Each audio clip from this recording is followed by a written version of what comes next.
Et nous avons pour thème, puisque nous sommes dans le mois de la foi en action, nous avons pour thème la foi qui donne l'assurance devant ses ennemis. La foi qui donne l'assurance devant ses ennemis.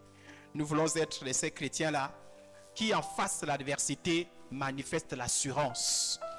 En tant que chrétiens, sachant que nous allons faire face à l'adversité.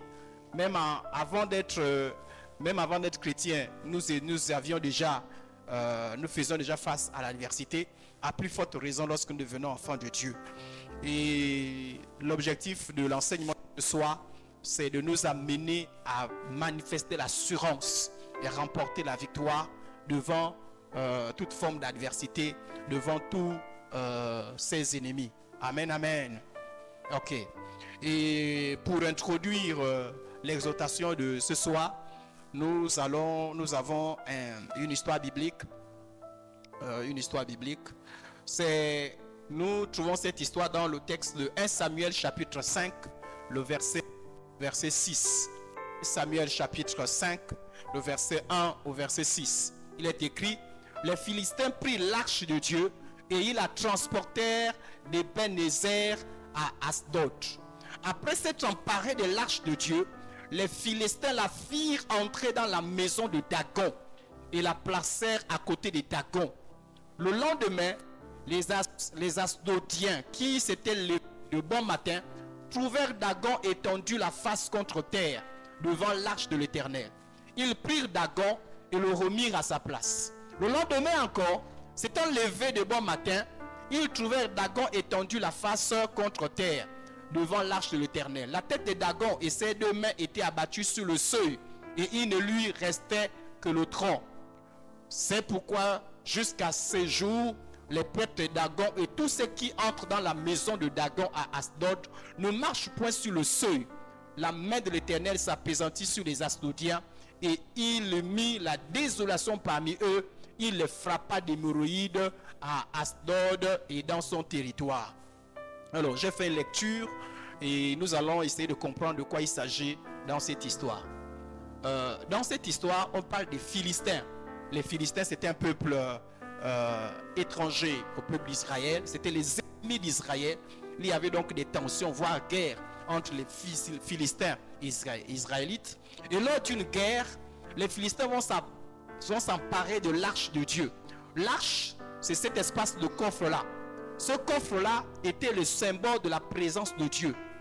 Pourquoi? Parce que dans ce coffre-là, il y avait des éléments du culte de Dieu. Il y avait par exemple les tablettes de la loi de Moïse. Il y avait par exemple le bâton d'Aaron.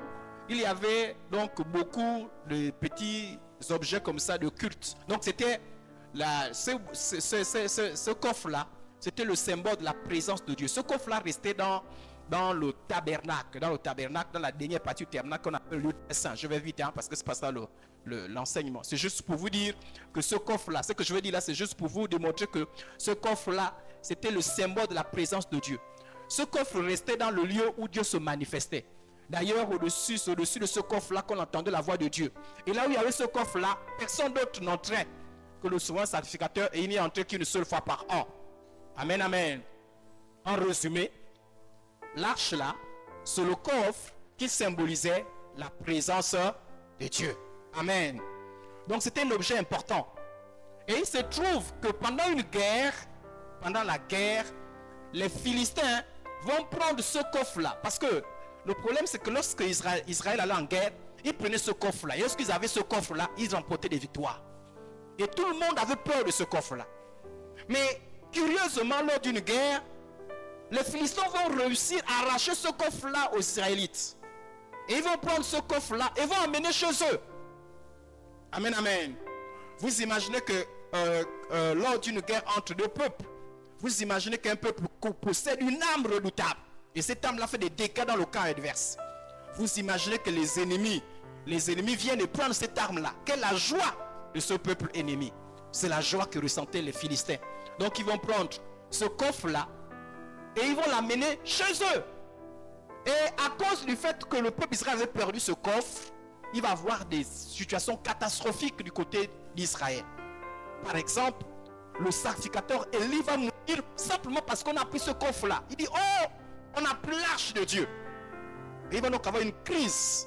Je ne sais pas si c'est une crise cardiaque, mais en tout cas, il va mourir de façon subite. Il y a même une femme qui a accouché. Celle-là aussi va accoucher subitement et elle va mourir. Donc c'était une grande désolation. Et les Philistins vont prendre ce coffre-là, l'arche, et vont le faire entrer, vont l'amener chez eux. Et là-bas, ils vont amener ce coffre-là. Les Philistins avaient leur divinité. Et leur divinité s'appelait Dagon. Ils avaient un dieu. Leur dieu s'appelait Dagon. Cette divinité-là, les Philistins représentaient cette divinité-là sous la forme d'un homme qui en même temps, ça veut dire c'est homme-poisson. En fait, c'est comme une sirène homme.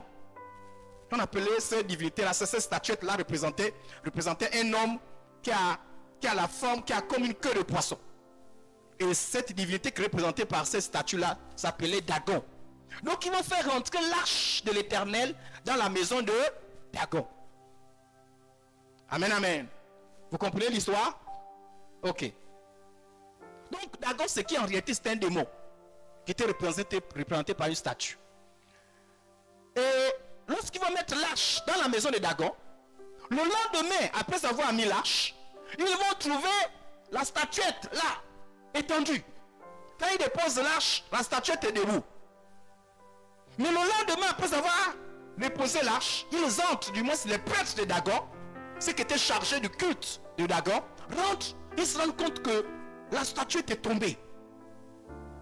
Ils disent, oh, ça dit que la statuette est à terre, comme si la statuette adorait l'arche, ou si vous voulez, parce que adorait le Dieu qui est représenté par, dont la présence est symbolisée par l'arche. Ils vont relever la statuette de Dagon.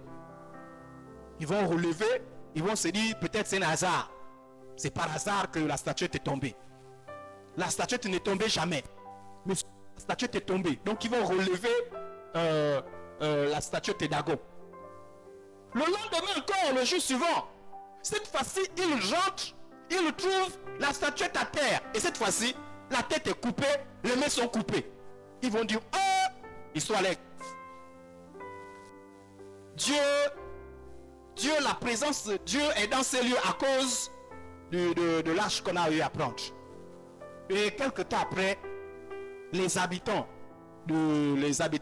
de cette contrée-là vont commencer à souffrir de maladies bizarres. Et parmi ces maladies-là, les hémorroïdes. Ils vont se dire, c'est certainement parce qu'on a pris l'arche qui symbolise la présence du grand Dieu d'Israël.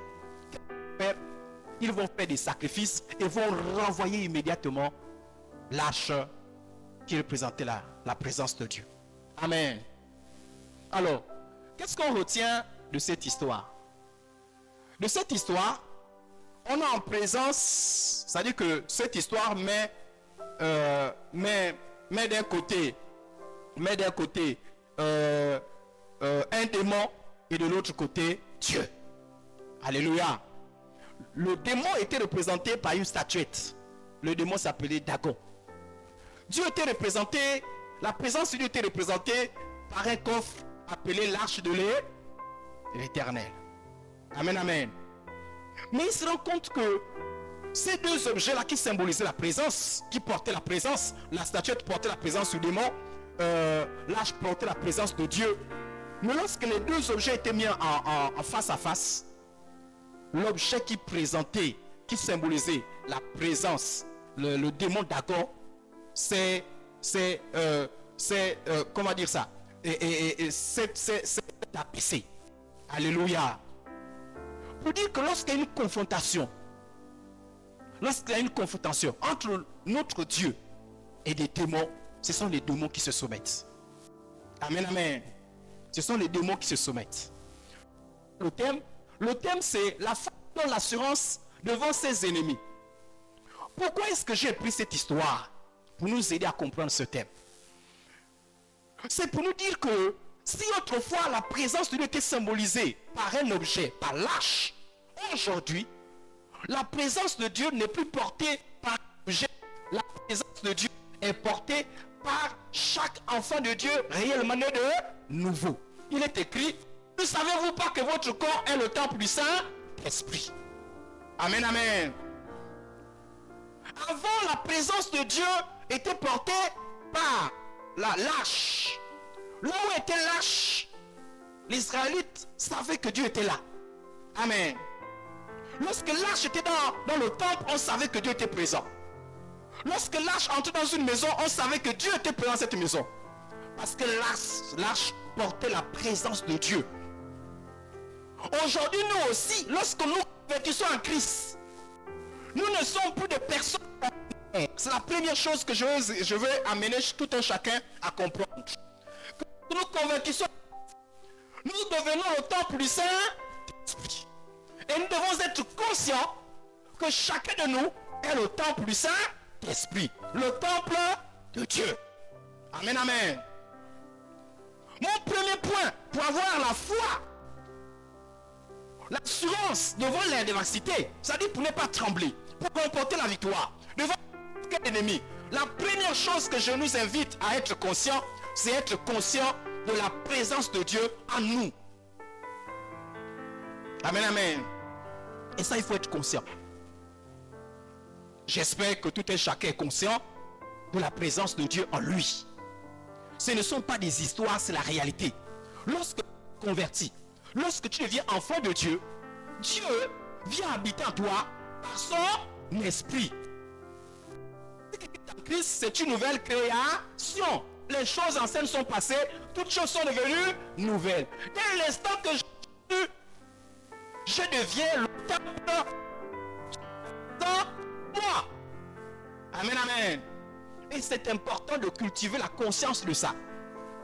Parce que si nous ne cultivons pas ça, nous aurons du mal à croire. Parce qu'en fait, si vous dites à quelqu'un, je vous lance un défi. Allez-y, dites à quelqu'un qui vous connaît, est-ce que tu sais que Dieu qui a créé le ciel et la terre habite à moi?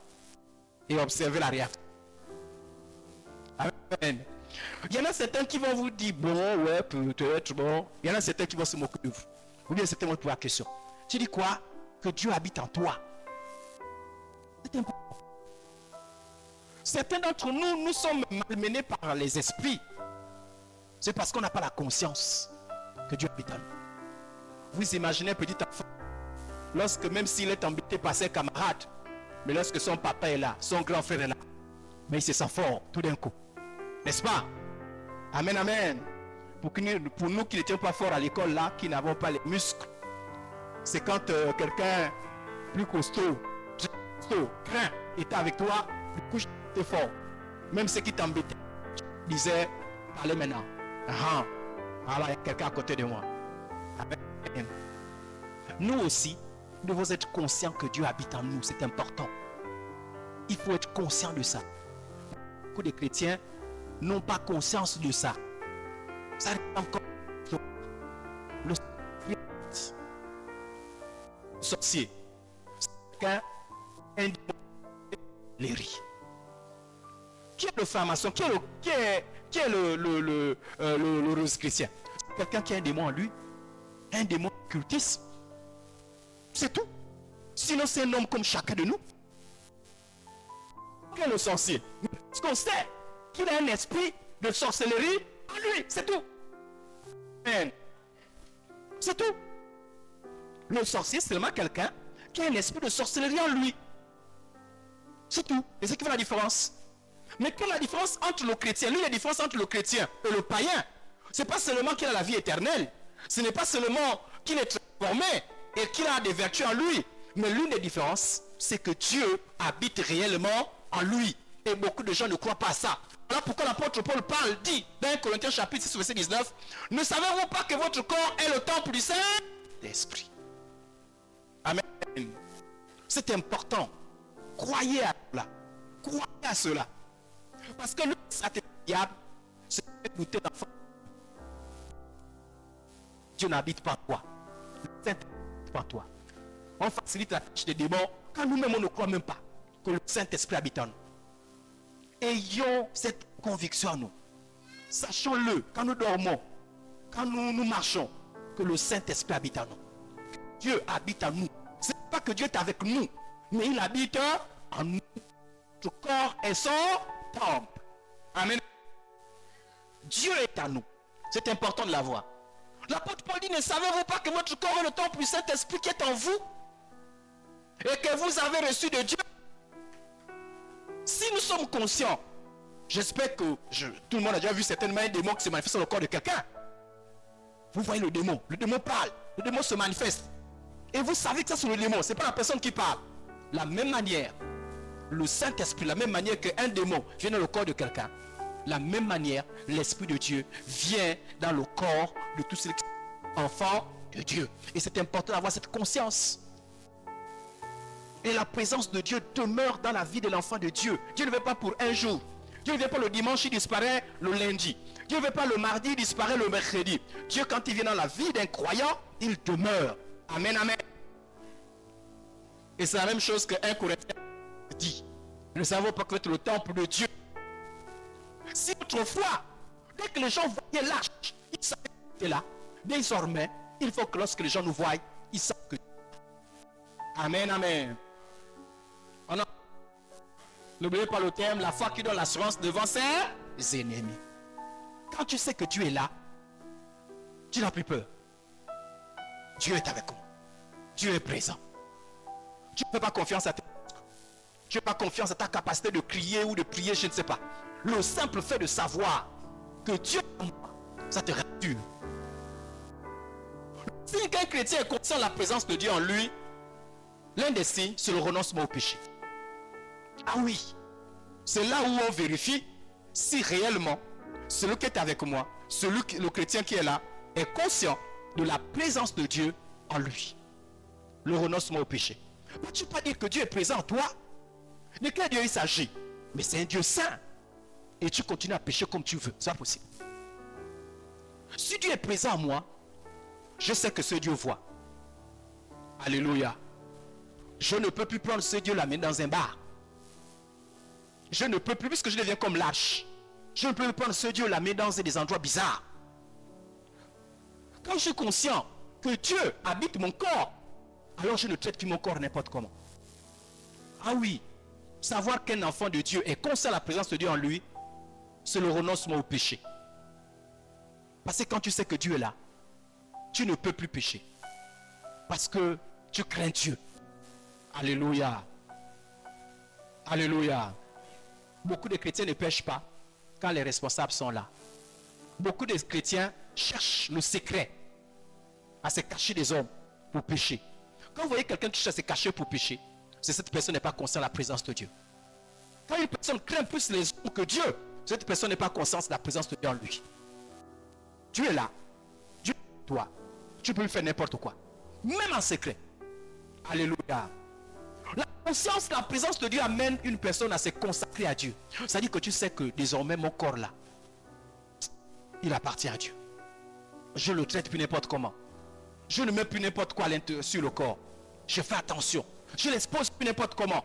C'est le temple du Saint-Esprit. Alléluia.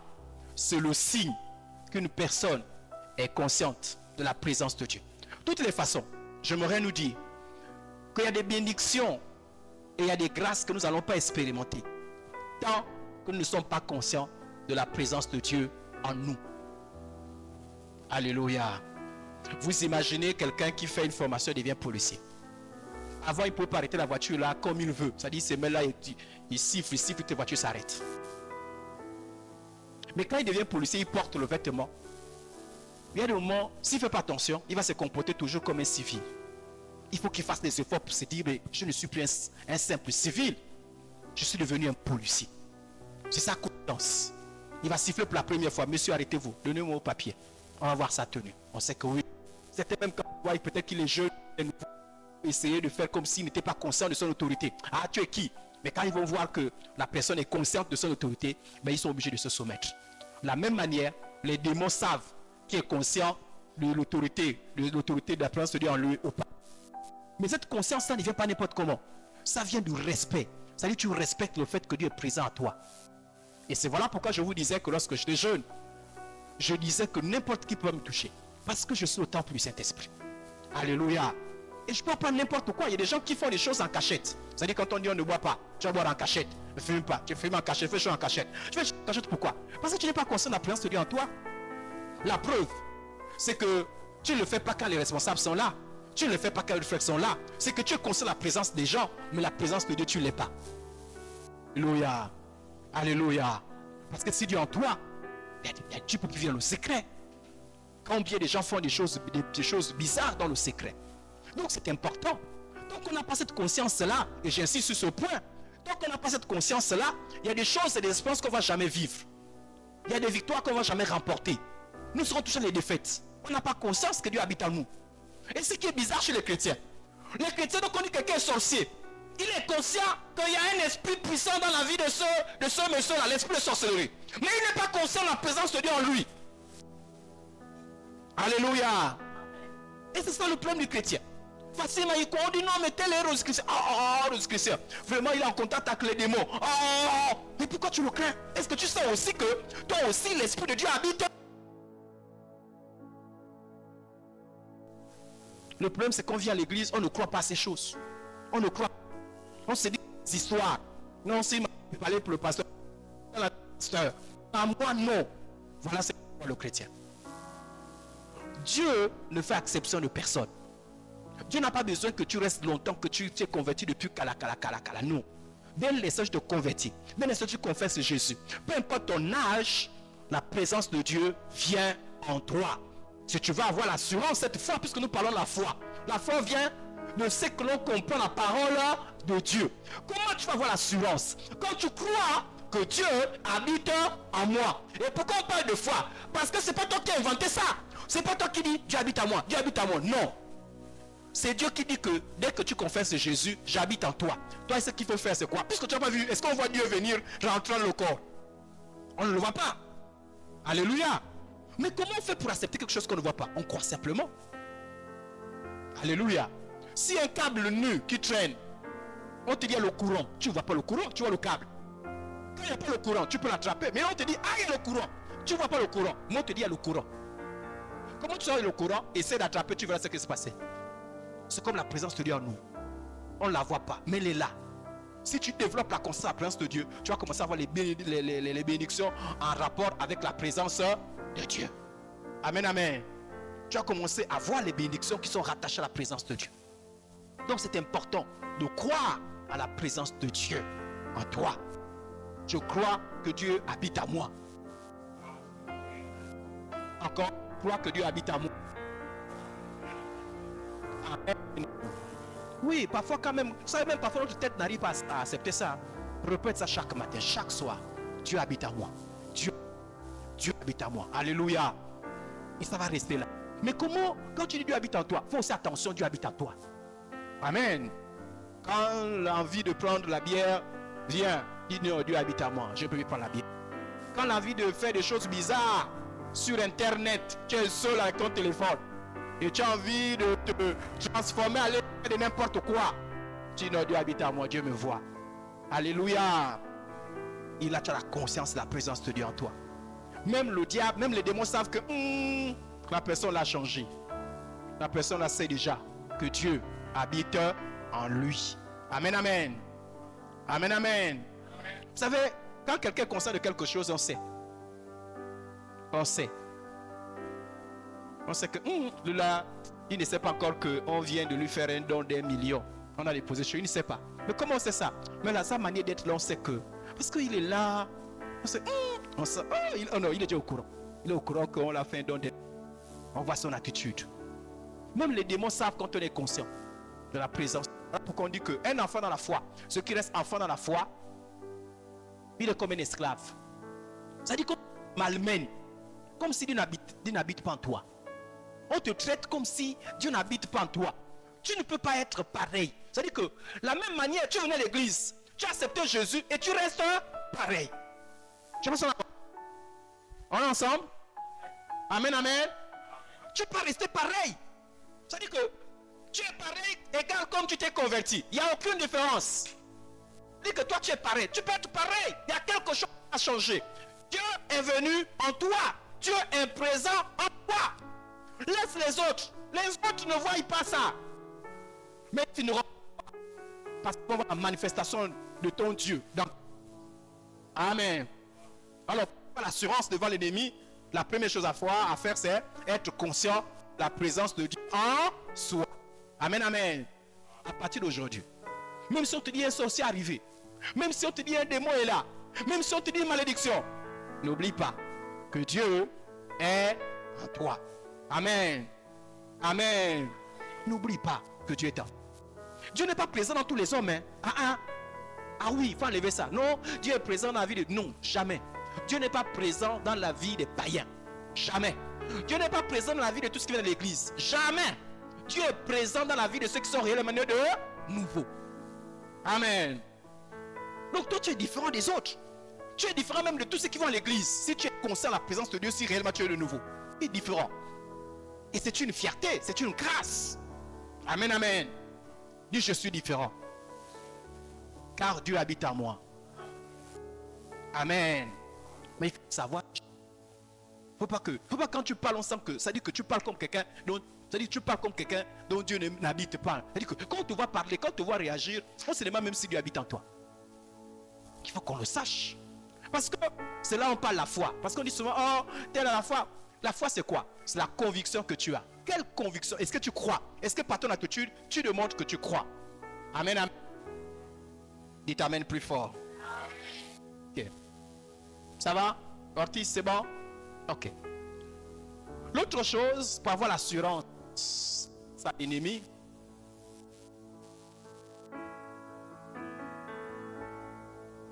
Dieu est en lui tout temps et en toutes circonstances. Mais pas seulement un jour, je l'avais déjà dit. Ce n'est pas 2 jours, ce n'est pas 3 jours. En tout temps, Dieu est présent. Quand tout va bien, quand tout va mal, Dieu est présent. Et voici, je suis avec vous tous les jours, jusqu'à la fin du monde. Dieu est présent, que tu sentes les frissons ou pas. On est ensemble? Il y en a certains qui disent, ah, quand je priais, j'ai senti la présence de Dieu. Comment? J'avais les frissons. Même quand tu n'as pas les frissons, Dieu est présent. Dieu n'est pas présent seulement quand tu viens à l'église. Dieu n'est pas présent juste le dimanche. Dieu est présent avec toi en tout temps et en toutes circonstances. Amen, amen. Ne crains rien, car je suis avec toi. Isaïe 41, 10. Ne promets pas de Dieu. Je te fortifie, je viens à ton je te soutiens à droite et enfante. Amen, amen. Ne crains rien. Pourquoi tu ne crains pas? Car, on est ensemble? Ne crains rien, car, ne promène pas de regard inquiet, car, amen. Je te fortifie, je viens à temps, je te soutiens de ma droite. La foi qui donne l'assurance devant ses ennemis. La foi qui donne l'assurance devant l'adversité. Pourquoi certaines personnes, certains chrétiens ne craignent pas? Peu importe qu'on dise il y a le sorcier, il y a le démon, il y a le résurrecteur. Pourquoi ils ne craignent pas? Parce qu'ils savent que Dieu est avec eux. Amen, amen. Mais pourquoi toi tu crains dès que tu parles, dès qu'on voit sorcier? Dès qu'on dit sorcier, tu crains. Oh yo, oh yo. N'oubliez pas l'histoire qu'on a lue. Hein? C'est que Dagon et l'arche, qui s'est écroué devant l'autre? Dagon, non? C'est comme ça en réalité. C'est que moi je voudrais, c'est une revanche désormais. Quelqu'un porte l'esprit de sorcellerie, de démon. Et soyez confiants. S'il y a quelqu'un qui doit s'abaisser, c'est celui qui porte l'esprit de sorcellerie.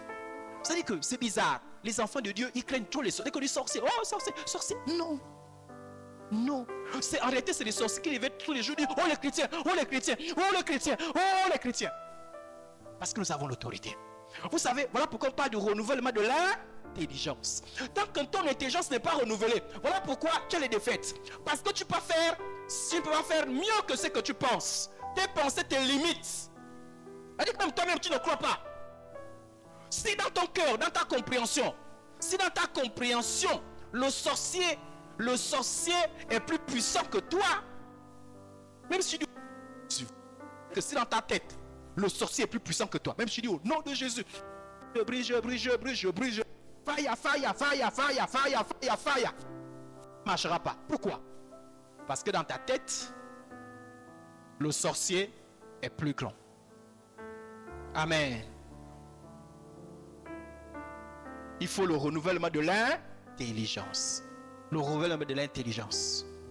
Renouveler l'intelligence. Renouveler l'intelligence. On ne craint pas. Un enfant de Dieu ne craint pas les démons. Un enfant de Dieu ne craint pas la sorcellerie. Un enfant de Dieu ne craint pas l'occultisme. Pourquoi? Parce que Dieu est avec lui. Amen. Amen. Amen. Mais voyez, c'est un chrétien quand il parle de la sorcellerie. Maman, la sorcellerie, oh. Il va me la sorcellerie me gaspiller, oh. La sorcellerie m'a bloqué, oh. Oh, la malédiction, oh. Oh, oh, oh. Yeah. La personne va parler de tout, de la sorcellerie, jamais de Dieu. Mais parlez un peu de Dieu.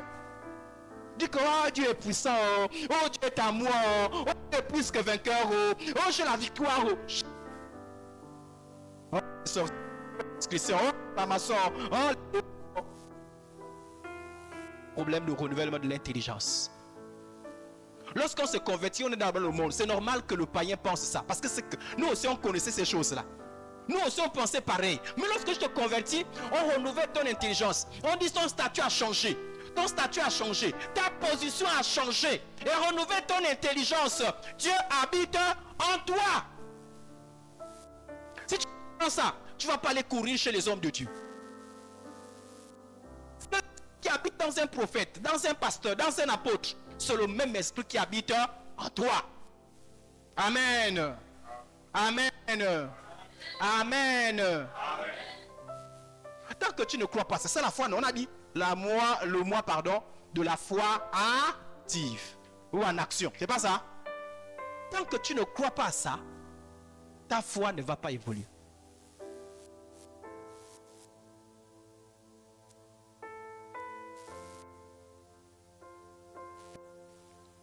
On peut aller encore un peu plus. Je vais dans une autre dimension. C'est bon? Ok. Lorsque tu es conscient, on a dit que Dieu habite en qui? Amen. Pourquoi? Parce que nous sommes devenus des enfants. Lorsque Dieu habite en toi, là où tu pars, Dieu vient avec toi. On est ensemble? Si je rentre dans une maison, Dieu rentre. Hein?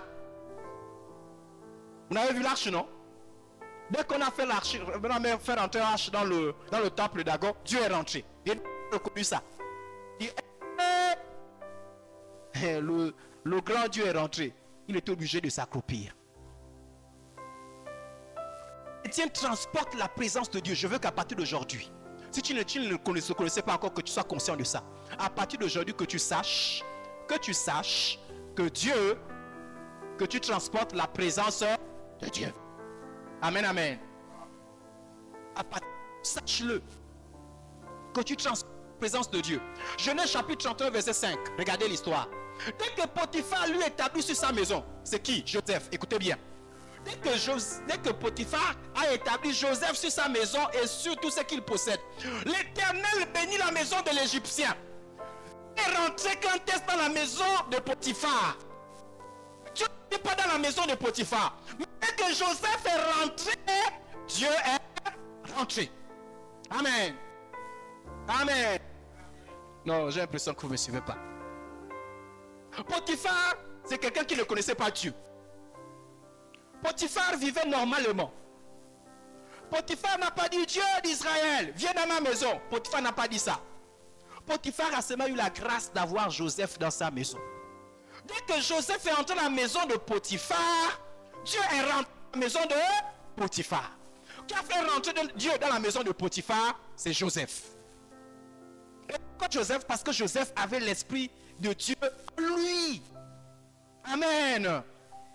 Il a l'esprit en lui. Donc Joseph rentre dans une maison. Amen, amen. À cause de Joseph, l'Éternel bénit la maison de l'Égyptien. À cause, on dit même bien. Écoutez bien, l'Éternel bénit la maison de l'Égyptien. À cause de. Et la bénédiction de l'Éternel fit tout ce qui lui appartenait, soit à la maison, soit au champ. À cause de qui? À cause de. Joseph avait quoi de particulier? Il portait la présence. Là où va l'enfant de Dieu, la présence de Dieu entre. Amen. Je vous dis en vérité, quand vous avez la conscience de ça, vous êtes dans une maison, même les sorciers savent, ils sont en alerte, qu'il y a quelqu'un de différent qui est rentré dans la maison. Mais le problème avec les chrétiens, c'est qu'ils sont seulement conscients. Dès que le sorcier vient, les gens disent, oh, depuis qu'il est venu dans ma maison, je sens que je ne dors plus bien parce qu'il est venu avec ses esprits. Oui, il est venu avec ses esprits. Donc, quand tu te déplaces aussi avec le Saint-Esprit. Amen. Quand tu es dans une maison, tu rentres. Et ça, il faut avoir la foi en ça. C'est ça la foi, c'est ça qui fait la différence. Amen. Le problème, c'est que les enfants de Dieu se négligent. Il faut avoir la foi. Que lorsque j'entre dans une maison, tu n'as même pas encore besoin de prier. Tu n'as même pas encore besoin de jeûner. Je ne sais pas si on comprend. C'est-à-dire que tu as besoin de jeûner. Quand tu entres, c'est les démons ça fuir. Souvenez-vous de l'histoire de Dagon, l'arche et Dagon. Je ne sais pas si on a compris. Dagon, il a dit, hé, le grand Dieu est rentré. Il est tombé. Quand tu entres dans une maison, les démons disent, hé, il est rentré. Moi, ça fuir. Je vous dis la vérité. Quand vous avez cette dimension-là, même quand on est dans une maison, si les gens dorment mal, j'aimerais bien dormir. Un jour, une maman rendait témoignage. La maman disait que elle avait son enfant et son enfant passait tout le temps pleurer. Un jeune chrétien entrait dans sa maison.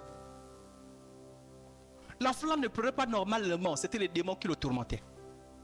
Mais dès que le jeune chrétien prenait l'enfant s'est calmé.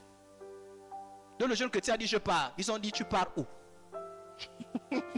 Tu ne pars pas. Parce que chaque fois que tu attrapes l'enfant là est en paix et tranquille. L'enfant là dort bien. Il n'avait même pas prié, le jeune chrétien. La présence seulement. Qu'est-ce que fait la différence? C'était un jeune chrétien. Et les démons savaient. Oh. Et les gens ont perçu ça. Ils ont dit, tu ne pars pas. Tu as quelque chose de différent. Mais ça, c'est le renouvellement de l'intelligence. Ça ne peut pas se manifester si tu ne crois pas. Si tu penses que tu es pareil, si tu penses que moi, je m'appelle Ortiz, quand j'en dis maison, toujours Ortiz qui rentre, c'est moi. Ortiz, bonjour. Je suis venu passer une semaine, c'est moi Ortiz. Et puis après, je vais partir, c'est fini. Quand tu entres dans une maison, Dieu rentre dans là. Vous allez bien dormir parce que je suis dans votre maison. Pourquoi? Parce que Dieu habite en moi. Ça là, ce n'est pas pour les pasteurs. C'est pour tout et chacun. Voilà pourquoi il faut cultiver la conscience, la présence de Dieu en soi. Amen, amen. Joseph, je vous dis la vérité. C'est parce que je vous ai dit, allons dans une autre dimension. Je vous dis comme une autre dimension. Si vous travaillez, on sait, quand vous arrivez dans cet endroit, on sait qu'un enfant de Dieu est venu. Même les démons sont en alerte. C'est-à-dire que vous apportez une bénédiction dans cet endroit-là. Et les gens savent que le jour qu'on vous perd, je vous dis, il y a même des occultistes qui cherchent toujours des chrétiens parce qu'ils savent que les chrétiens transportent la bénédiction avec eux. Ah oui, hein? Et quand on vous fait du mal, il dit, renvoyez tout le monde, mais pas lui là. Lui là, c'est la bénédiction. Je vous dis la vérité. Comme il y en a certains qui sont gênés par la présence de Dieu que vous portez. Et quand ils sont gênés par la présence de Dieu, ils disent non, mieux tu te sépares parce que Dieu est trop puissant, on ne peut plus supporter ta présence. Là où passe l'enfant de Dieu, la présence de Dieu est là. C'est parce que les chrétiens sont ignorants. Mais je vous dis, les occultistes, les ngangas, les sorciers, ils savent. Et quand un chrétien entre dans sa maison, je vous dis, les vrais sorciers, ils n'aiment pas parfois les chrétiens. Si vous êtes un enfant de Dieu, vous allez dans une maison d'un sorcier. Si vous êtes venu pour 2 semaines, au bout de 2 jours, vous chassez. Il sait que vous ne pouvez pas rester dans la même maison. Parce que dès qu'un chrétien entre dans la maison d'un sorcier, ça veut dire que son pouvoir est neutralisé. Simplement ça par la présence du chrétien. Amen, amen. Amen, amen. Vous prenez ça, vous n'êtes pas dans les craintes. Mais c'est bizarre.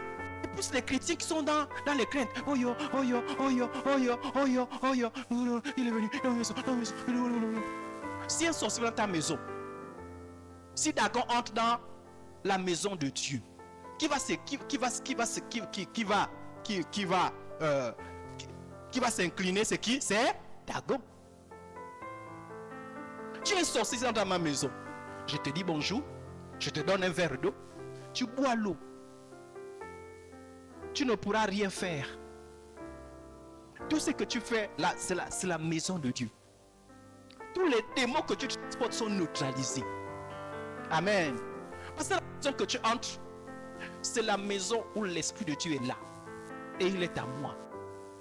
Amen. C'est bizarre, c'est pitié des chrétiens. Quand tu travailles, tu sais que il y a des critiques. Mais bon, quand moi je venais me convertir, j'avais ce problème. J'allais à l'école. Et qu'on disait que le professeur là, il fait les pratiques occultes. Je ne faisais plus bien l'école. Il dit, je suis là, dans mon cœur, Seigneur, nom de Jésus. Mais j'étais encore enfant. Il dit, je me disais que j'arrête de prier là. Il va m'envoûter. Et je m'agitais. Pas besoin d'agitation. J'entre, je fais mon cours tranquillement. Alléluia. J'entre, je fais mon cours. Je ne m'agite plus. Amen, amen. Quand tu sais que Dieu est présent en toi, il n'y a plus d'agitation. Vous qui faites l'école, même si on dit que le professeur là, il fait des choses bizarres. Entre vous deux qui doit fuir, c'est lui qui doit fuir. Donc venez, faites correctement votre cours, faites votre devoir. Dieu est présent. Et s'il fait n'importe quoi, qui doit fuir? C'est lui. Amen. Amen. Si on vous dit dans votre classe là, il y a quelqu'un qui fait la sorcellerie. Il ne faut pas dire papa, maman. Tu vois, je me sens plus bien à l'école. Pourquoi? Ben parce qu'on a un ami qui fait la sorcellerie. Elle, il paraît qu'elle sort en vampire. On s'en fout. Tu es un enfant de Dieu. Tu viens, tu fais ton cours. Si quelqu'un fait son vampire comme celui-même, les problèmes vont se régler. Et je vous dis des choses vraies. Lorsque j'étais jeune, je vous ai souvent ce témoignage-là. Il y a une jeune demoiselle qui faisait la sorcellerie, l'occultisme, qui a été envoyée là où je prêchais à l'Alliance chrétienne, qu'on appelait JPC. Elle est venue, elle jure que pendant que moi je prêche, elle fait la sorcellerie. Elle sort en vampire.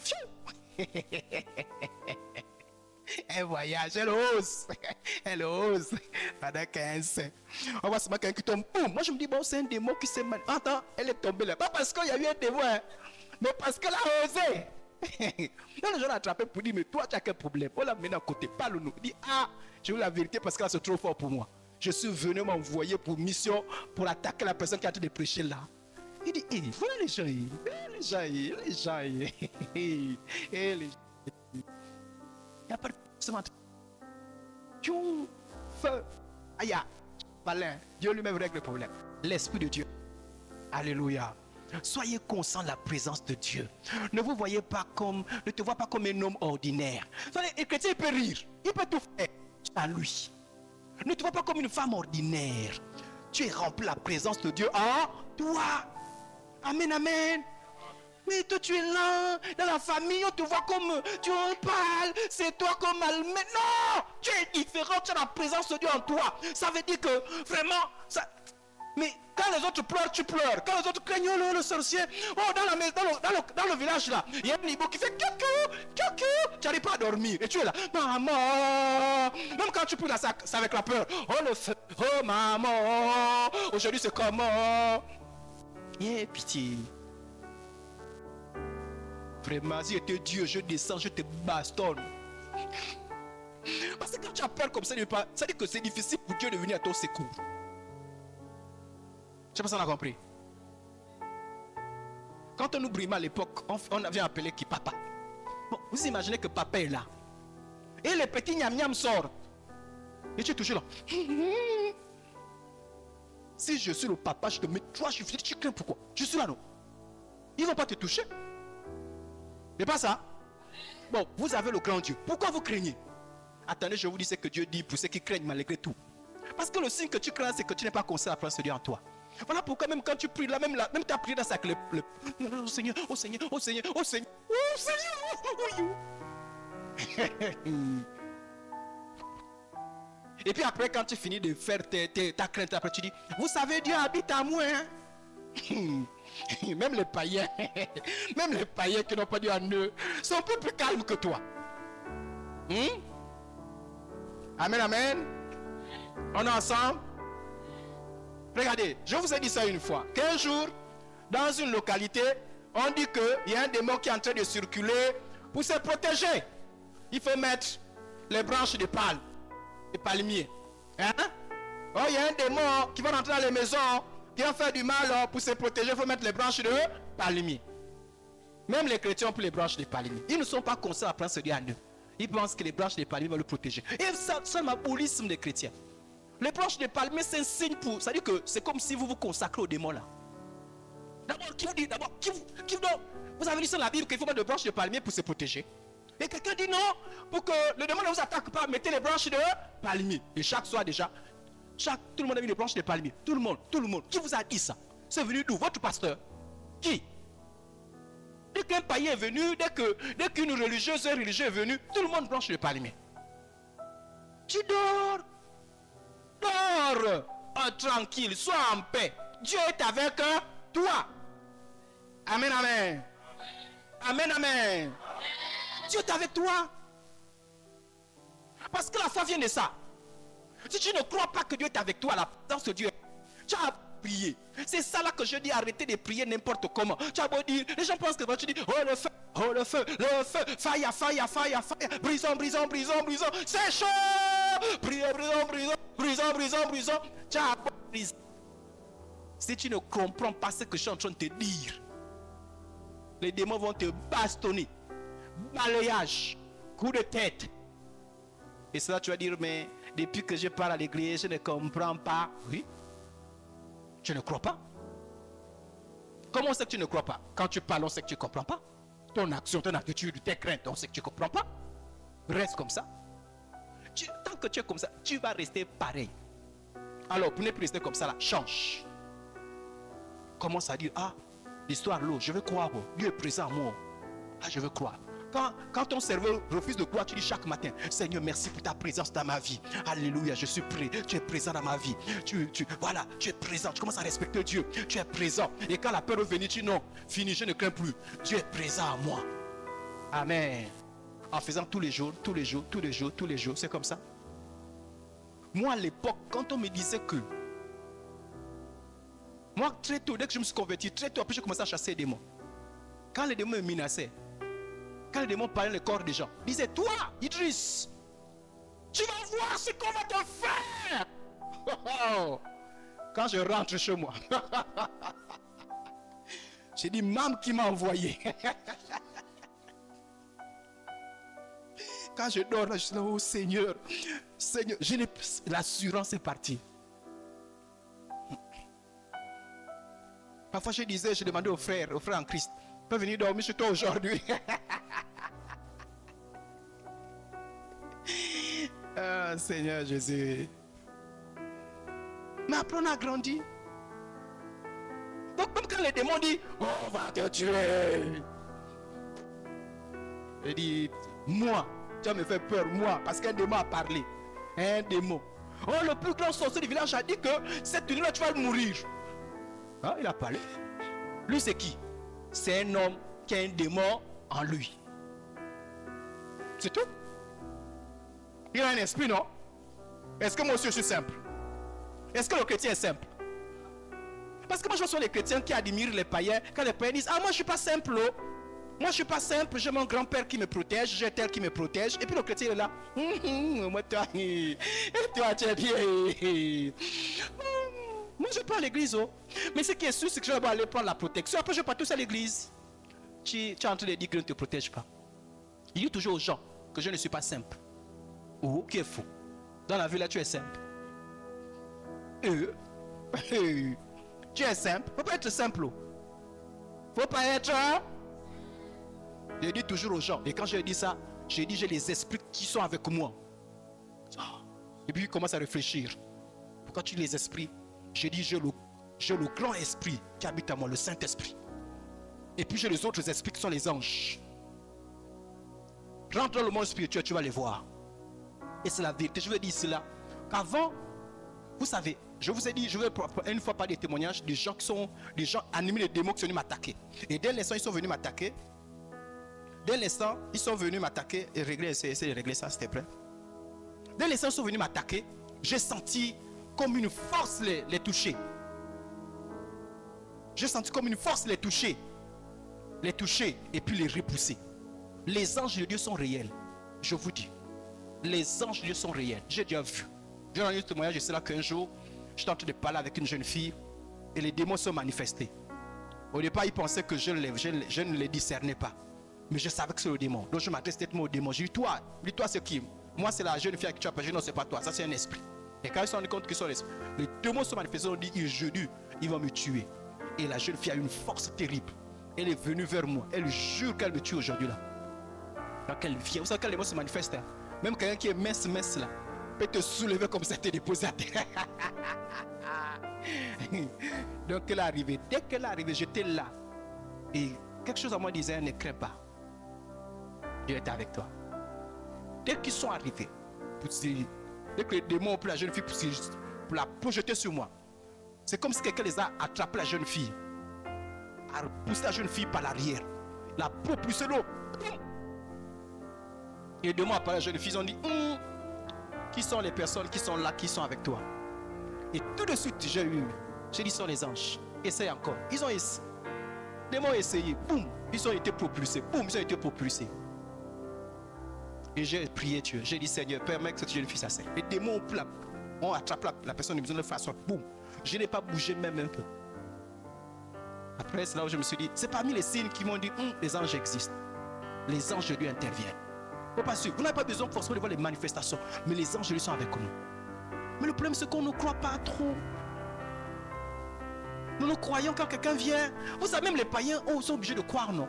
Ils sont petits, quand on les a fait tchim. Oui, voilà. Ton grand-père te protège à partir d'aujourd'hui. Les démons te protègent. Et puis ils sont là. Tous les jours, ils sont là. Et ils parlent. Eux, ils parlent. Non, moi, je ne suis pas simple. J'ai les esprits. Vous savez, eux, ils ont la conscience de ça. Mais nous, on vient à l'église, on dit, les anges sont avec toi. Tu ne crois pas? On dit que toi, tu dis toujours que non, je suis simple. Non, je n'ai rien. Là, tu me vois là. Et toi, au moins, tu as la protection. Moi, je n'ai pas de protection. Et Dieu, quand il écoute ça, il ne va pas te protéger. Chez nous, on dit, tu le fais avec le Tony. C'est-à-dire, quand il te voit, il a le Tony. C'est ça, non? C'est Tony, non?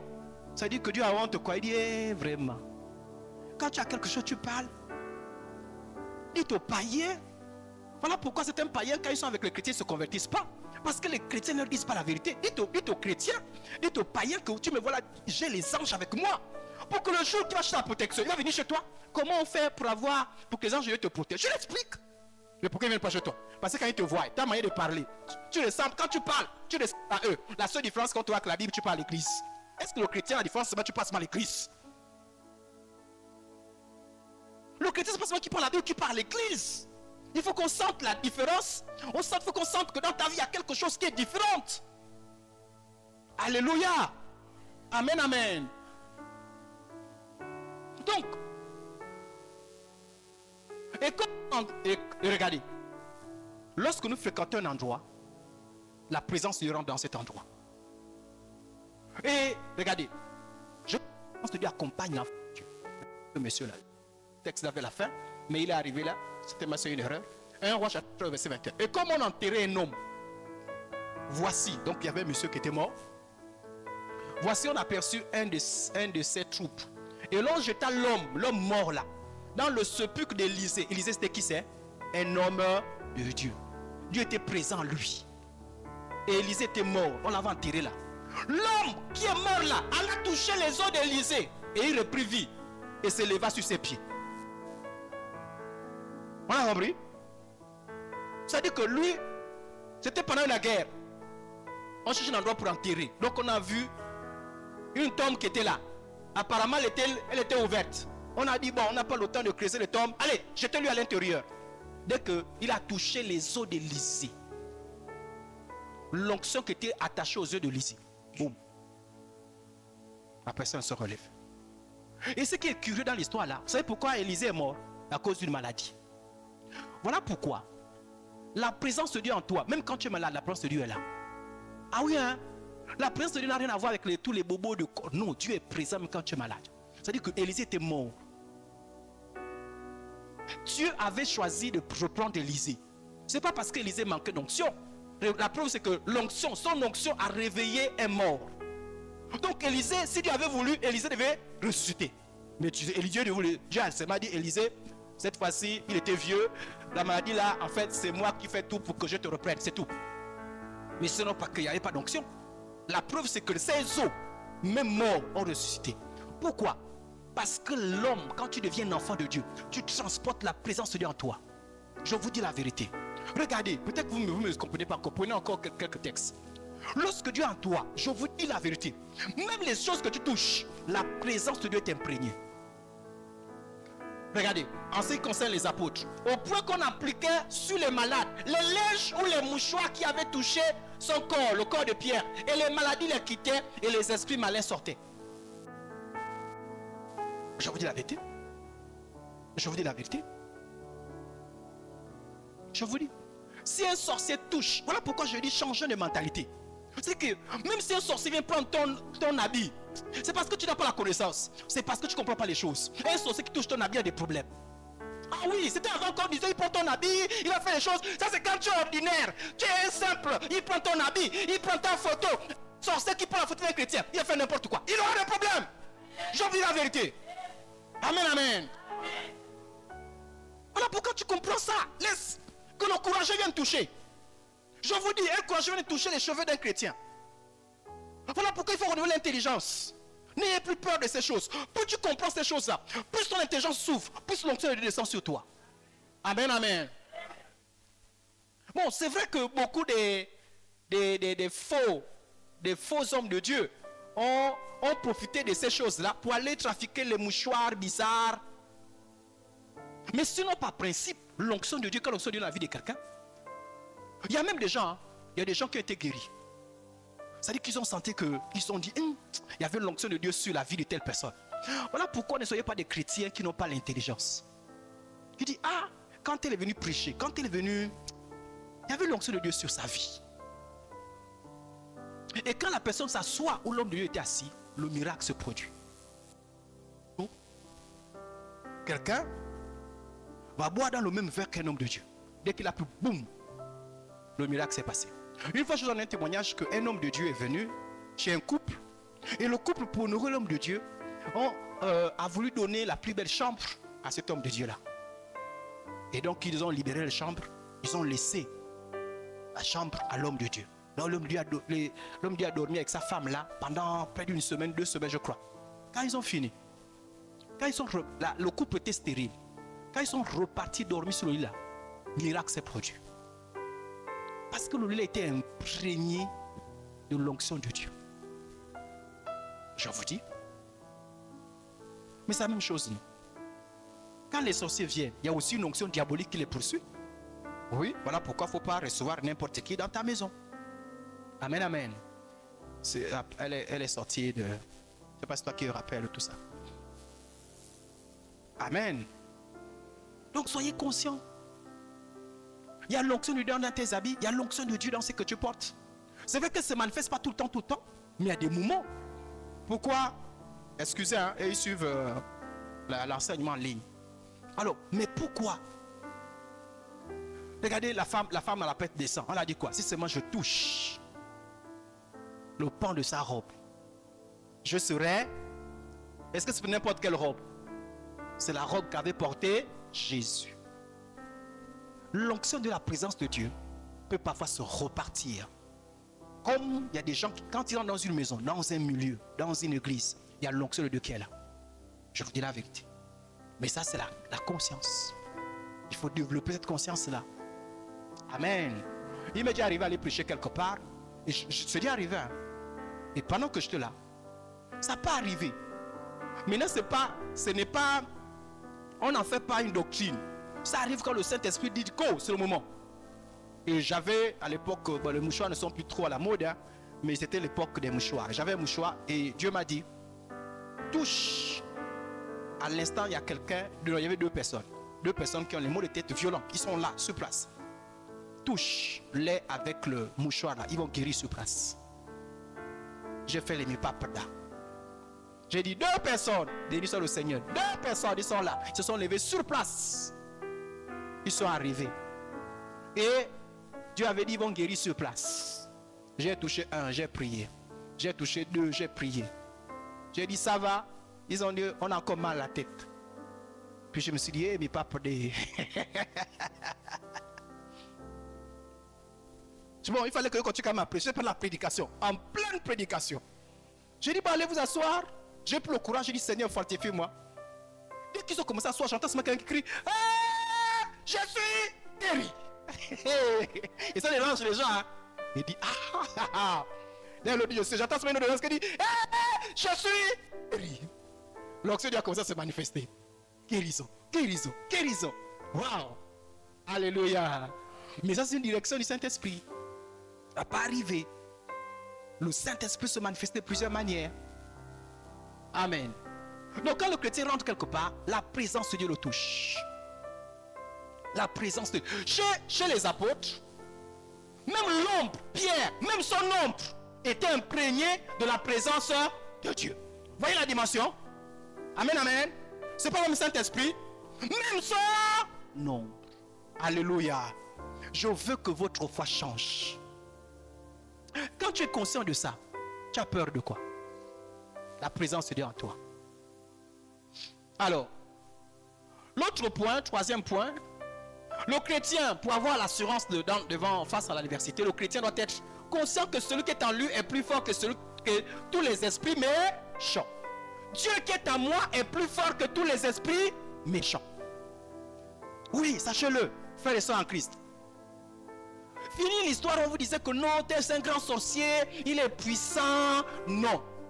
Peu importe ta sorcellerie, peu importe que tu sois le rosicrucien. Ah non, lui, il est le deuxième degré de la franc-maçonnerie. On s'en fout.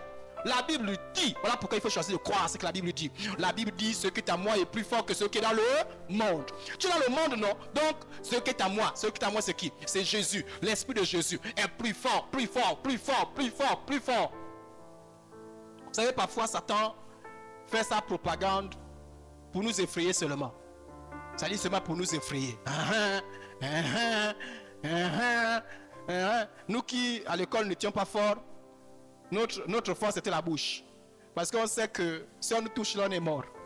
Tu vas voir ce que je vais te faire. Je vais te taper, je vais te bastonner. Mais dans le cœur, tu vas te dire pardon. Ne me touche pas. Pardon. Il y en a certains qui croyaient, hein. Il y en a qui ont peur. Ah, je vais te mettre palliage, je vais te taper, je vais te cogner. Ah, mais ceux qui connaissaient savaient que. Amen, amen. Satan aussi fait ça. Satan sait que normalement, il ne peut pas taper un enfant de Dieu. Donc il fait quoi? Il fait la propagande. Tu vas voir, je vais t'écraser, je vais te bloquer. Cette année, tu vas mourir. Je vais t'amener 3 maladies. Tu vas voir. Tu verras. T'amènes un mauvais rêve. Dans le rêve, on me voyait, on me tapait.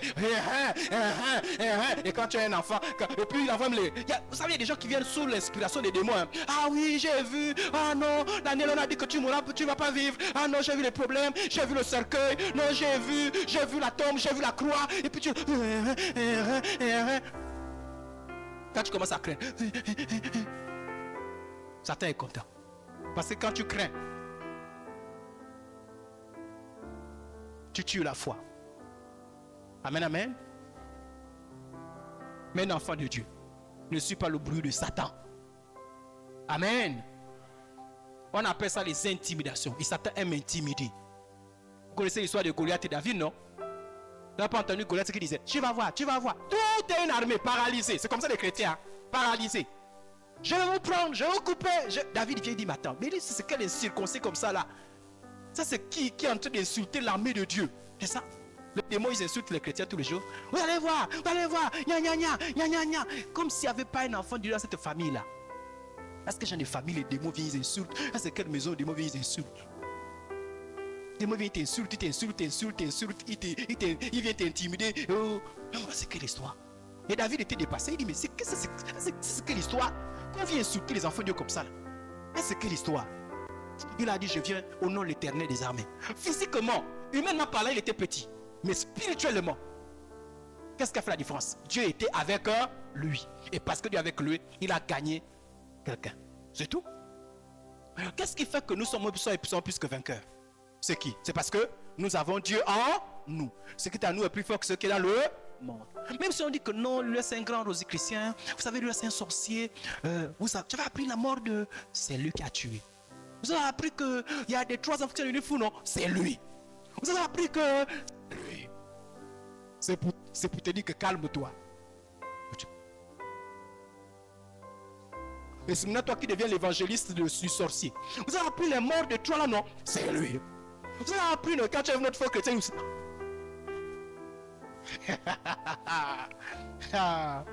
C'est dur. Mais l'enfant de Dieu est comme David. Et c'est quelle histoire? Il a tué combien? 3 personnes. Est-ce que je suis comme les 3 personnes là? Je suis différent des 3 personnes, non? Je suis un enfant. On a dit à David, mais oui, mais tu es orgueilleux, c'est que tu ne sais pas ce que tu es en train de dire. C'est comme ça qu'on dit aux chrétiens qui ont l'audace et qui ont la foi. Ah, t'as laisse, tu sais, parmi les gens qui l'ont tué, il y avait un qui était pasteur. Tu sais le pasteur là, non? Il y avait un homme qui partait, il y avait une là-haut, il y a une là-haut. On l'avait dit, elle chantait tous les jours. Oh, j'aimais Jésus. Il a tué. Toi, non? Donc, toi, tu as fait quoi? Toi, c'est pour t'intimider. Les grands frères de David ont dit, laisse. Nous, on était grands frères. Tu as vu tout ce monde-là, tous ces soldats-là. Mais il a dit, l'Éternel des armées est en moi. Il faut que les choses changent dans ta vie. Amen. Dieu, tu sors de là avec la foi. Que désormais, quand on te raconter que non, il y a un sorcier qui a dit que cette année tu vas mourir, tu ris d'abord. Tu ris. Tu dis, non mais vraiment, il y a des gens quoi. Non, ils pensent que moi je suis encore enfant quoi. Non, il y a des gens qui pensent que moi je suis encore un enfant quoi. Yeah, non, il y a des gens, non. Non, et puis les religions ont peur. Attends, pourquoi tu ris? Tu ris. Non, un saint. Un petit sorcier, tu vas tuer un saint. Un saint comme moi. Un saint. Un petit sorcier. Un petit rose chrétien. Moi, jamais. Alléluia. Alléluia. Alléluia. Celui qui est en nous est plus fort que celui qui est dans le. Nous avons reçu l'autorité des marcher sur les scorpions, les serpents et toute la puissance de l'ennemi. Amen, amen. Bientôt on a terminé. Le chrétien doit être conscient de la présence, que la présence de Dieu en lui inspire la crainte aux démons, aux agents de Satan. Je veux que vous saisissiez ça. Quand tu es un enfant de Dieu, je veux que vous appreniez ça. Je veux, parce que vous ne connaissez pas ce qui se passe dans la maison des autres. Est-ce qu'on a compris? Vous me comprenez? Je veux que vous sachiez la Bible qui nous informe. Et si la Bible nous informe, c'est que la Bible a raison. Écoute ce que la Bible dit. Nul ne tiendra devant toi. Nul ne tiendra devant. Tu crois la Bible, non? Si on te lance les défis, voilà pourquoi la Bible dit résistez au diable et il fera loin de vous. Si on te lance les défis, le sorcier a dit qu'on jure, on descend, je détruis ta santé. On jure, descend, je détruis ton foyer. Je détruis ta maison. Je détruis, tu ne dormiras jamais bien. On jure, je jure, descend, tu ne travailleras jamais. Résiste. Dis-lui, tu es un menteur. Tu es un menteur. Je te résiste. Entre nous deux, qui doit tomber? C'est toi. Amen, amen. Entre nous deux, qui va tomber? C'est toi. C'est toi qui va tomber. Je ne tomberai pas. C'est à cause de ça que Jésus s'est fâché avec les disciples. Et il a dit, vous avez un problème de foi. Parce que les disciples font la délivrance. Les disciples disent, ah, laissez tomber, nous on ne peut plus rien faire. Mieux Jésus lui-même vient, il va régler le problème. Jésus vient et dit, mais vous avez quel problème? Quand un démon te résiste, tu résistes. Entre vous deux qui doit tomber, c'est le démon. Je vous ai dit que les démons sont orgueilleux. Les esprits de sorcellerie sont orgueilleux. Les esprits de sorcellerie ne lâchent jamais.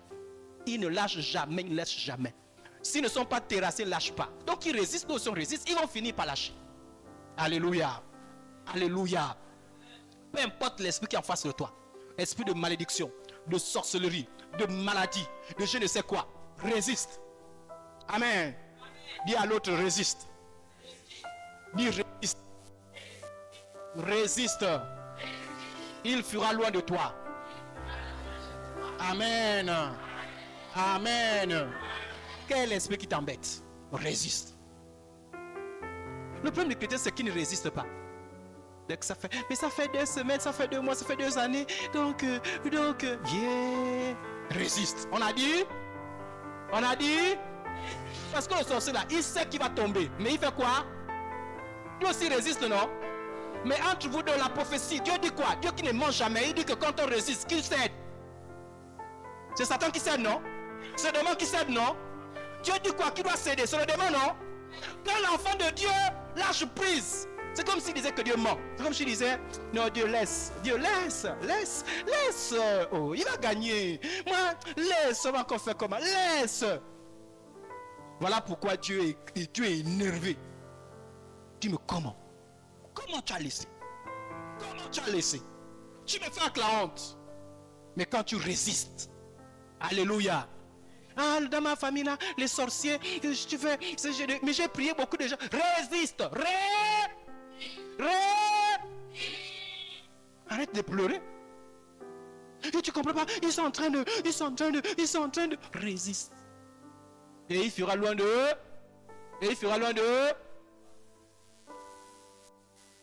Nul ne tiendra devant tous ceux qui ont expérimenté cette parole-là. La résistance. Parce que le démon est venu avec les intimidations. Tu vas voir l'esprit de ceci, l'esprit de pauvreté, de maladie, les esprits de malédiction, l'esprit de célibat, l'esprit de stérilité. Les esprits sont venus. Ils ont dit, tu vas voir, on va t'attraper, on va t'écraser, on va te faire ceci. Ceux qui ont résisté, ils ont commencé par prier. Ils ont prié. Et ils ont continué, ils ont persévéré. Les esprits ont lâché. Amen. J'enverrai, écoutez bien, c'est ce que je voulais faire aussi. J'enverrai ma terreur devant toi. Lisons ensemble. J'enverrai ma terreur devant toi. Encore. J'enverrai ma terreur. Ça dit, lorsque tu es un enfant de Dieu, et ça c'est une révélation que je vous donne. Quand tu es un enfant de Dieu, en réalité les sorciers ont peur de toi. C'est-à-dire que leur seule consolation, c'est que si tu ne connais pas, dans le crainte, ils disent vivement que tu ne connaisses pas. Voilà pourquoi certaines personnes, quand vous venez à l'église, les esprits là, c'est-à-dire qu'ils font tout pour que vous dormiez, pour que vous ne compreniez pas. Font tout pour que vous ne suivez pas. Font tout pour vous distraire. Parce qu'ils se disent, s'ils comprennent ça, s'ils croient seulement ça, on est foutu. Amen. Sinon, quand vous voyez les sorciers là, ils ont peur des chrétiens. Je vous dis. Ils ont peur des chrétiens. À partir d'aujourd'hui, sache que ça des sorciers dans ta famille, ils ont peur de... Alléluia. Il n'y a qu'elle qui a compris. Ça les sorciers au travail, ils ont peur. Amen. Ça les sorciers au quartier, ils ont peur. Alors, mais comment tu peux avoir peur de quelqu'un qui a peur de toi? Vous avez vu le scénario comme ça là? Ça dit deux personnes qui sont là. Tu joues avec moi? L'autre aussi. Et puis l'autre en train de fou. Qui a peur de l'autre? Chez moi on dit toc-do. Là il fait pourquoi? Là il a peur de l'autre. Mais là il fait pourquoi? Il a aussi peur. Oh. Mais ils ont... finalement...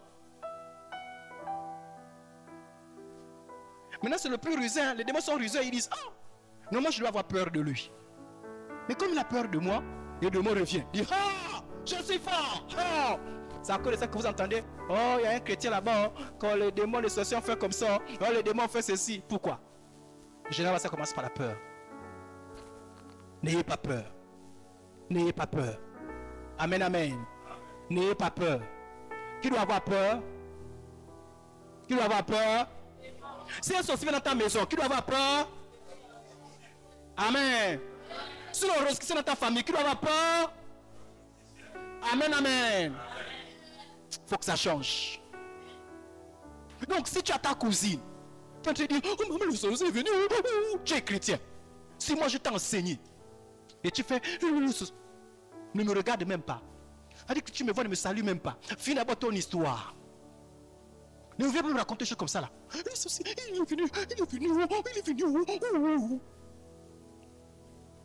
Je te regarde bien. Et je vais faire comme Jésus. Je vais dire incrédule. Le problème, ton problème, je ne vais pas prier. Oh, prie vite, parce que sinon, je ne prie pas pour ça. Je vais prier pour ton incrédulité. Je vais dire, Seigneur, sauve mon membre de l'incrédulité. Je vous ai dit qu'il y a beaucoup de prières à l'église. Même quand on vient dire, il y a une révélation. Il y a des sorciers qui sont réunis pour détruire Nive. Priez avec assurance. Mais quand on voit certaines personnes qui prient, ils vont nous dire qu'ils vont détruire. Oh Seigneur, nous brisons. C'est-à-dire qu'on vous regarde, on sait que vous avez même peur, quoi. Vous avez peur quand même. Vous voyez que moi je prie avec votre peur. Moi je suis le pasteur, je vais savoir pleurer. Faisons attention parce qu'ils ont dit que tous les chrétiens de Nive là, tous seront des problèmes, tous seront devenus pauvres, tous seront malades, tous vont chuter. Dieu est là, Ortiz. En tout cas, que Dieu nous fortifie parce qu'on va tous chuter. Or, tu as une révélation comme ça, tu viens dire ça. Amen, amen. Mon peuple périt faute de connaissance. Même si quelqu'un vient, oh j'ai une révélation, dans la révélation là, j'ai vu que tu devais mourir, dans la révélation là, j'ai vu que tu avais des problèmes, tu dis c'est pas grave, c'est pas grave. Dieu est vivant. Tu mets ta chambre au nom de Jésus, j'annule cela. Je déclare que les choses changent. Au nom de Jésus. Fini? C'est pas ça? C'est fini non? Mais si pendant 2 jours, c'est comme, tu n'as pas entendu? La révélation qu'on a dit là, que je vais mourir. Oh. Là, est-ce que je te dis, est-ce que j'ai même prié? Oui, j'ai prié. Depuis là, je fais que prier. Oh. Mais tu n'as pas entendu. Les choses comme ça me donnent envie de fuir. Je dis, continue à ta prière. Moi, il dit, parce que je sens la crainte. Je sens. Attendez, on va finir. Dieu permettra. Je vais vous lire un dernier texte. Je vais vous lire un dernier texte. Jérémie 1,17. On va lire ce texte-là. Et toi, c'est terrain, lève-toi et dis-leur tout ce que je t'ordonne. Ne tremble pas en leur présence. Dieu n'aime pas quand on tremble devant les démons. Dieu n'aime pas quand on tremble devant les puissances des ténèbres. Dieu dit, ne tremble. Frère Matangoy, si la soeur en Christ est en train de trembler, mais chez nous là-bas, il paraît qu'il y a un sorcier qui a décidé de... Là, je ne sais pas si... On a dit que... On a même trouvé une liste. Dans la liste, je suis en 4e position. Là, c'est fini. Tu dis, sœur, ne tremble pas. Au nom de Jésus. Ah, mais sœur, depuis le matin, j'ai commencé à sentir un mal de tête. On dirait que c'est la liste. Parce que j'ai senti pas. Je dis, et c'est en 4e position. Tu dis, sœur en Christ, ne tremble pas. Tu dis au nom de Jésus, j'annule ce qui a été programmé contre ma femme. J'annule cela au nom de Jésus. Elle ne mourra pas. Bonne santé. Au nom de... Et tu dis ça en Christ, ne tremble pas. Pourquoi on ne doit pas trembler? Je vous dis le danger quand on tremble. Quand on a peur, le danger. Dieu dit d'abord, ne tremble pas à leur présence. De peur que je ne te fasse trembler devant eux. Comprenez ce que Dieu dit? Il dit quand tu me fais avec la honte, avec le tsoni, moi aussi, je te fais trembler. Ça veut dire que quand tu vas trembler là, ce n'est plus toi qui as envie de trembler. C'est moi qui va te prendre et va te secouer. Parce que je suis en colère. Tu as compris? Amen, amen. Dieu dit que si tu commences à trembler, si tu commences à voir, Dieu va te livrer. Tu as commencé, non? Tu as commencé. Dieu dit, bon, d'accord. Dis, je ne veux plus jamais trembler. Ça veut dire que quand tu sens le tremblement commencer à venir dans ta vie, fortifie-toi. Vous avez compris? Quand tu commences la peur à venir, c'est naturel parfois, c'est humain. Tu commences à venir, tu dis au nom de Jésus, je chasse la peur. Je me fortifie. Au nom de Jésus. Quand venez les pasteurs, là, on prie pour tout, vous appelez là-bas, venez prier pour la maison, on vient. Venez prier pour ça. Vous pensez qu'on n'a pas peur aussi? On a peur aussi. Mais on se fortifie, non? Ah oui, parfois quand on vient, on dit, Seigneur, ça se passe comment? Ça c'est dans le cœur. Mais après on se fortifie. Seigneur, fortifie-moi au nom de Jésus. Amen, amen. Et puis on prie. Et puis on laisse lui agir. C'est tout. Mais nous aussi, toi tu as l'Esprit de Dieu comme moi, non? Mais fais la même chose, non? Amen. Mais vous connaissez le plan que vous faites. Vous les membres, vous savez que le plan que vous faites. Vous tremblez et vous dites, pasteur, viens. Viens régler le problème. Voilà pourquoi vous balancez tout sur le pasteur. Moi aussi, comme je vous enseigne, vous me balancez, je vous renvoie la passe. Vous avez compris? Parce que ici c'est fort. Le sorcier a dit que, pardon, viens vite.